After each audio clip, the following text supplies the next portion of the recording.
Hello, this is John from caveofprogramming.com, and this is the first in a series of tutorials on multi-threading in Java. So in this tutorial we're going to look at starting threads in Java, and next time we're going to move on to looking at basic thread synchronization. So I'm here in Eclipse and I'm going to create a new project. Let's create a new Java project, and I'll just call this threads1. And I'll give that a main class, which I'll put in a package called demo1. So let's call this just app, and I'll put it in the demo1 package. Now there are two basic ways of starting a thread in Java, and a thread is just kind of like a separate operating system process which can run concurrently with other threads. And the first way of starting a thread in Java is to extend the thread class. So let's say here class, I'll call it runner, extends thread. Now the thread class has a method called run, and I want to override that method and put some code in there. So I'm going to right click here and go to source, override implement methods, and of course I could also do this by hand. The signature is just public void run. So I'll override that and get rid of this unnecessary stuff here.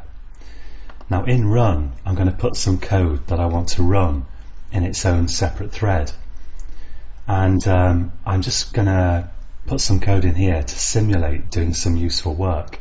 So let's have a loop. I'll say for int I equals 0, I less than 10, and I plus plus, and I'll just output here some text with a system out. I'll say sysout control space to autocomplete, and I'll say hello, and let's just add on to the loop index. Now to make this a more realistic simulation, I'll slow this loop down a bit, and I'll put in here, I'll use a static method of the thread class called sleep. And sleep pauses your program for the specified number of milliseconds. So let's just pause this for 100 milliseconds, which is 1/10 of a second. And annoyingly, thread.sleep throws an interrupted exception, or can do. So I need to just handle that exception here as well to make it work. So to actually use this class and to actually run this code in its own thread, I need to declare an instance of my class down here. I'll just call this runner1, and I'll set that equal to a new runner. And to run this code I need to type runner1 .start, so I'm calling the start menu of the thread class. It's important not to call run, because if I call run, it certainly will run my code, but it's going to run it in the main thread of the application. If I call start, that tells the thread class to go and look for the run method and to run that in its own special thread. So that's why I'm calling start here.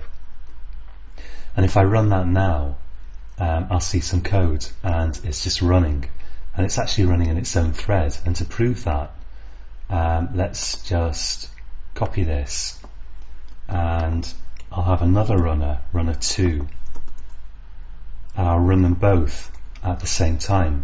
So if I run this now, and you can see we've got here interleaved output, so let's scroll to the top. I've got 0, 0, 1, 1, 2, 2, and so on.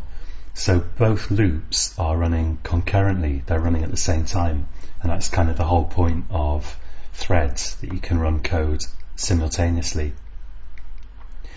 So that's the first basic method of starting a thread in Java. The second method is to implement runnable and pass it to the constructor of the thread class. So I'll create a new main program here in its own package to demonstrate this. I'll call it app again, and I'll put it in a package called demo2. And I'm going to create a new class up here. Class, I'll call it runner again, and I'm going to say that runner implements runnable, and runnable is an interface which just has one method in it, public void run. So let's just click this error here and go to add unimplemented methods, and now I've got my public void run method there.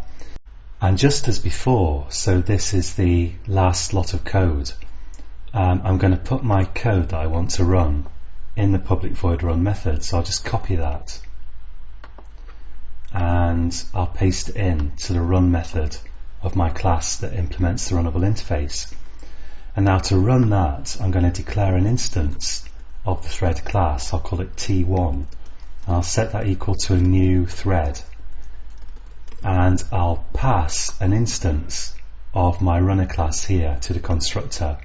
And the quickest way to do that is just to say new runner. And to show that I can get code running at the same time, I'm going to have two of those. Let's just copy that, and I'll have T2. And now to actually make the code run, I need to call T1.start and of course T2.start. And if I run that now, we're going to see the same thing again down here. Let's just maximize this editor and run it. So I've got interleaved output once again, and both threads of code are running at the same time. Now sometimes you just want to run like one method in its own thread, and it seems like a lot of hassle to create a whole separate class. And there is just like a quick way that we can do either of these things really, and I'll just demonstrate that here. So this isn't a new way of running a thread, it's just a technique using an anonymous class that comes in handy sometimes. And let's put this in a package called demo3 and get rid of this stuff. So to run just a little bit of code, you can do something like this. I'll say thread T1, let's say, equals new thread. And here inside the constructor brackets of the thread class, I can say new runnable round brackets, just as I was trying to create an instance of a class called runnable, which I'm not. But if I open a bracket here, and Eclipse has put in the closing bracket here, now I can implement the public void run method right here. So and in there I can put the code that I want to run. So let's just copy this code again, Control C, and paste that in there. And of course, once again, I mustn't forget to call thread.start, so T1.start. And if I run that, once again, we've got code running in its own thread. So that's basically it for this tutorial. There is another way of creating threads using executor services if you want your threads to be in a thread pool. And we're going to look at that in subsequent tutorials, but these are two basic methods. And this question comes up a lot in job interviews and on exams. What are the two basic methods of creating a thread in Java? And that's the answer: extend the thread class or implement runnable and pass it to the constructor of the thread class. In the next tutorial, we're going to start looking at some basic thread synchronization techniques, and we're going to look at the problems that can occur if you have two threads simultaneously accessing a shared variable or some shared data, and we'll look at what to do about that, or at least we'll start to look at it. So join me again next time, and you can find this code on caveofprogramming.com. And until next time, happy coding.